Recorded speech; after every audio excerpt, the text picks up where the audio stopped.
కి కీలక మార్పులు చోటు చేసుకుంటున్నాయి. నిందితులు ఇచ్చిన సమాచారాన్ని పరిశీలిస్తున్న దర్యాప్తు బృందం నిందితుల సెల్ ఫోన్స్ నుంచి వాట్సాప్ చాటింగ్, స్నాప్ చాట్ ను దర్యాప్తు బృందం రిట్రీవ్ చేశారు. ఈ కేసులో కీలక నిందితులు పరారులో ఉన్నట్లు వెల్లడించారు. ఇక పరారులో ఉన్న కీలక నిందితుల కోసం పోలీసులు గాలిస్తున్నారు. జిల్లా కోర్టులో 4 నిందితులు బెయిల్ పిటిషన్ కోసం దాఖలు చేశారు. ఇక అధికారులకు నిందితుల నోటీసులు జారీ చేశారు. బెయిల్ పిటిషన్ పై అధికారులు కౌంటర్ దాఖలు చేయడంతో ఫోన్ ట్యాపింగ్ కేసును వాదించడానికి స్పెషల్ పీపీ సాంబశివారెడ్డిని ప్రభుత్వం నియమించింది.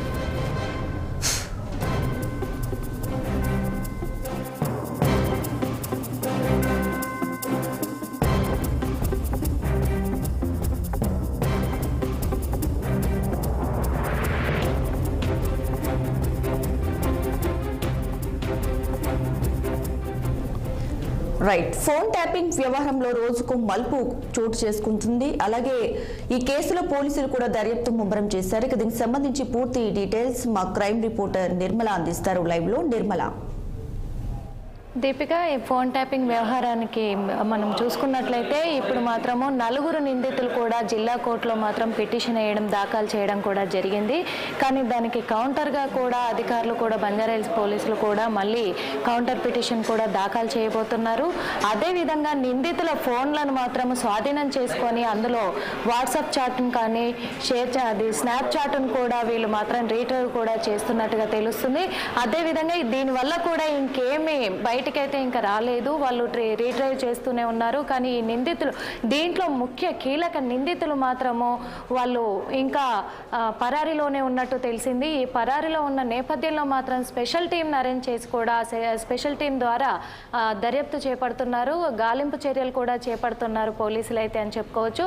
కానీ వీళ్ళ తరఫున మాత్రము పబ్లిక్ పీపీని మాత్రము ఇప్పుడు మనకి గవర్నమెంట్ ఇప్పుడు వీళ్ళు స్పెషల్ పీపీని మాత్రం సాంబశివరెడ్డి అనే అతన్ని మాత్రం ప్రభుత్వం అయితే నియమించడం జరిగింది. అదేవిధంగా ఈ ట్యాపింగ్ వ్యవహారానికి సంబంధించి కూడా ఇప్పుడు కీలక నిందితుడు అంటే ప్రభాకర్ రావు పేరు కూడా బయటకు వచ్చింది. కాబట్టి ప్రభాకర్ రావును మాత్రము తను ఎక్కడున్నారు అనే విషయాన్ని మాత్రం ఇంకా కూడా దాన్ని మాత్రము బయటికి వెల్లడించకుండానే అది గుట్టుగా ఉంచుతున్నారు. కానీ దాని వెనకాల ఎవరున్నారు ఏంటి అనేది మాత్రం చర్చనీయాంశంగా కూడా మారింది.